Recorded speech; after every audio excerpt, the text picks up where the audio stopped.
let's regain our fields. Today we shall discuss about waste management. Then we shall discuss about diversity of agricultural sectors through which we can earn a great profit from agriculture. And finally we shall discuss about some modern practices in agriculture sector. So first we shall discuss about waste management.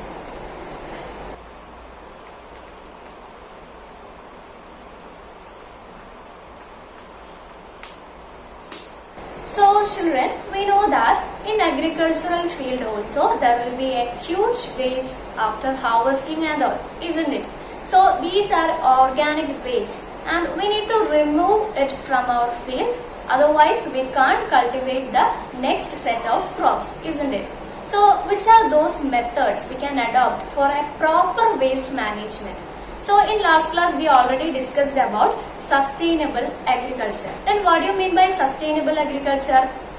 By adopting or by practicing sustainable agriculture, we can satisfy the need of the present generation without disturbing our earth or without destroying the resources in our earth. We are using the benefit of earth for the present situation, and by the way we are also conserving our earth for the future generation. So we know that this earth is not only for us, it is also for the next generation. So by adopting sustainable agriculture, we can properly manage the waste materials in the agriculture sector. So we can say that sustainable agriculture is the best method for proper waste management in agriculture sector. So which are those methods in sustainable agriculture by which we can properly manage the waste? Let us learn. So the first method is composting.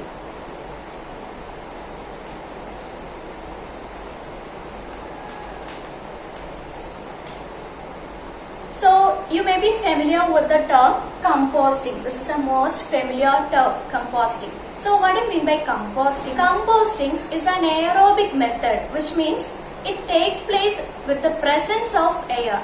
So by process of composting, we can break down the organic waste materials from our agricultural field, and it can be converted or it can be recycled into a humus-like material. So it is known as compost. So this compost can be used as a fertilizer. So we know that what is the use of fertilizer. So what is the use of fertilizer?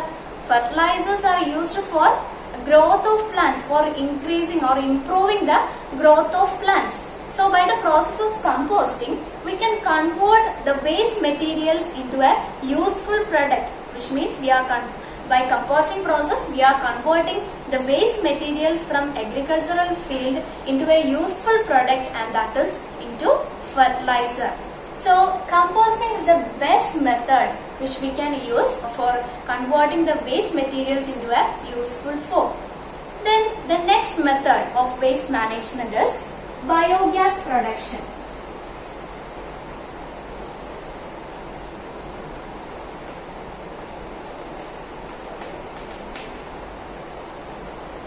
So biogas production, we know that what is biogas.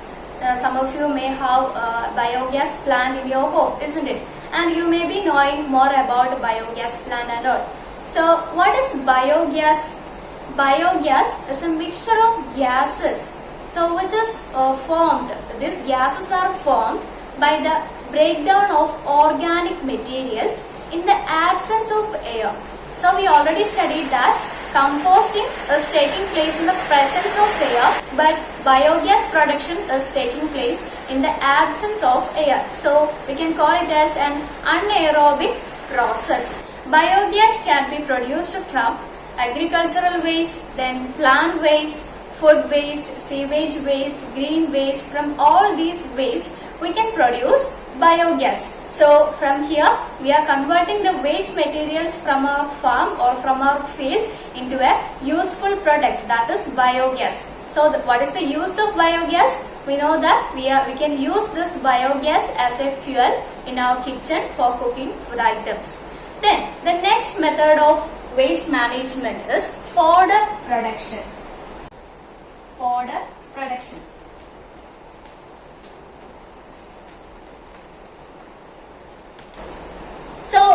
mean by fodder production?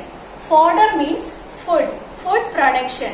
So we can produce food for some animals from the agricultural waste. So we can use rice bran, rice straw, then we can use banana stream, all these waste materials from our farm which can be given as a food for animals. So here we converted the waste materials into a useful product, and that is food. We shall see some examples of fodder production, and the first one is poultry fodder production. Poultry.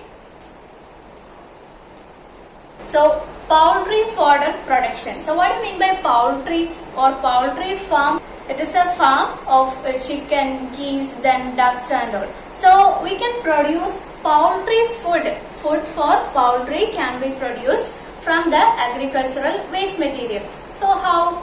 From the broken rice, we can give those broken rice as food for poultry. Then also we can give the waste from wheat, then barley, so on so. So all these materials, all these waste materials can be given as food for poultry farm. Then the next one is fish fodder production.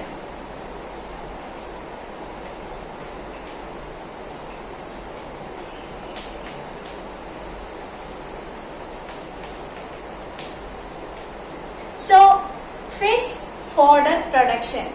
Fodder for or food for fish can be produced from the agricultural waste. For example, we can use soya bean cake, which can be given as a fish food, and also we can give rice bran. So all these are the waste materials from our agricultural field which can be given for producing the food for fish. So by all these methods, we converted the waste materials into a useful product. By adopting the sustainable agriculture and by following these methods for waste management, we are protecting our earth and we are managing the waste materials.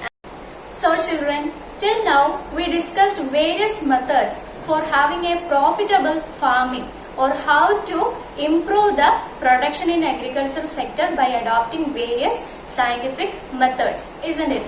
So now we shall discuss about the different agricultural sectors which gives us a better benefit or a profit. So which are those agricultural sectors? So we shall learn reaping diversity or diversity of agricultural sectors which gives us a better benefit. First one is livestock management. It is rearing of cattle for milk, meat and some other agricultural purposes. Then poultry farming. It is rearing of birds for egg and meat. Rearing of silkworms for the production of natural silk is known as sericulture. Then pisciculture is the scientific way of rearing fish in a natural water body, which include paddy fields, artificial tanks, etc. Floriculture, it is the cultivation of flowering plants for commercial purposes. Then apiculture, it is the scientific rearing of honeybees. Cuniculture is the scientific way of rearing of rabbits. Mushroom culture is the scientific way of growing mushrooms. Scientific cultivation of fruits and vegetables is known as horticulture. Medicinal plant cultivation also brings a great profit because the popularity of Ayurveda and the destruction of natural ecosystem have raised the importance of medicinal plant cultivation. Finally, we shall learn about some modern agricultural practices. So we shall learn it one by one. And the first one is polyhouse farming.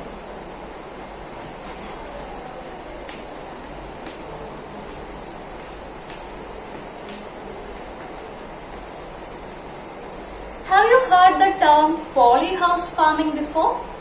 Now look at this picture. Here you can see this is polyhouse farming. So polyhouse farming, it is a special arrangement by which we are covering our crop field with a polythene sheet. So it can be covered completely with a polythene sheet, or the crop field can be partially covered with polythene sheet. So both this can be called as polyhouse farming. Then what is the other speciality, or what is the benefit of polyhouse farming? In polyhouse farming, we can regulate the temperature and the moisture content of the atmosphere. So, if you are simply cultivating in an open area, can we be able to control the temperature and moisture content? No, it is not possible, isn't it? And we know that the temperature will affect the growth of plants. And during summer season, if there is an extreme hot, it will affect the growth of plants. The crops will dry up, isn't it? So, the benefit of polyhouse farming is that we can regulate the temperature and also we can regulate the moisture content. And one another speciality of polyhouse farming is that the nutrients and water is provided by mixing the nutrients in water, and it is provided by the process of drip irrigation. So this is how the nutrients and water is provided for the crops in polyhouse farming. Then also, what about pest infestation, which means the entry of pest? What is pest? We already studied about pest in last class, isn't it? So what is pest? Pests are the insects or the organisms that destroys the plants. So in polyhouse farming, the crops are covered with a net so that the pest cannot enter into the pest will not be able to destroy the plants in polyhouse farming. So this is a very good benefit of polyhouse farming.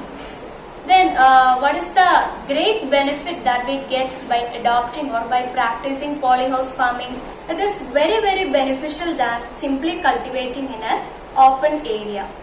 Okay, now we shall discuss the next method in modern agricultural farming, and that is precision farming.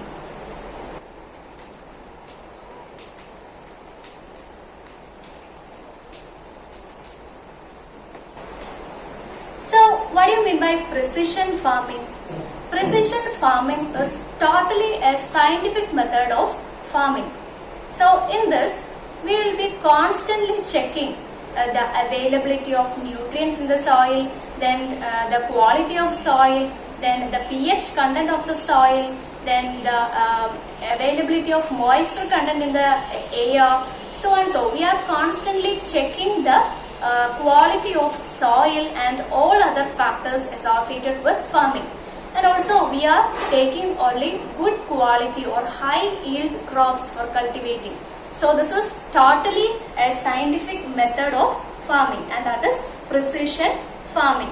And also in precision farming, land area is covering with polythene sheets in order to prevent the growth of weeds. Weeds means the unwanted plants that grow along with the crops. So by covering the land or the soil with polythene sheet, we can prevent the growth of weeds. And the next method in modern agricultural practice is cultivation without soil.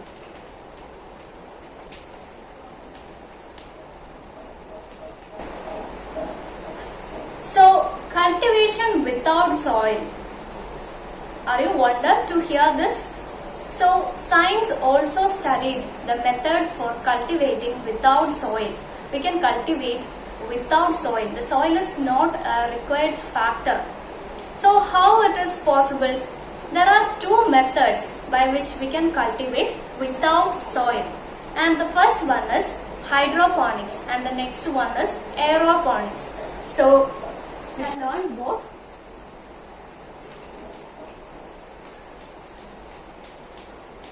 Hydroponics and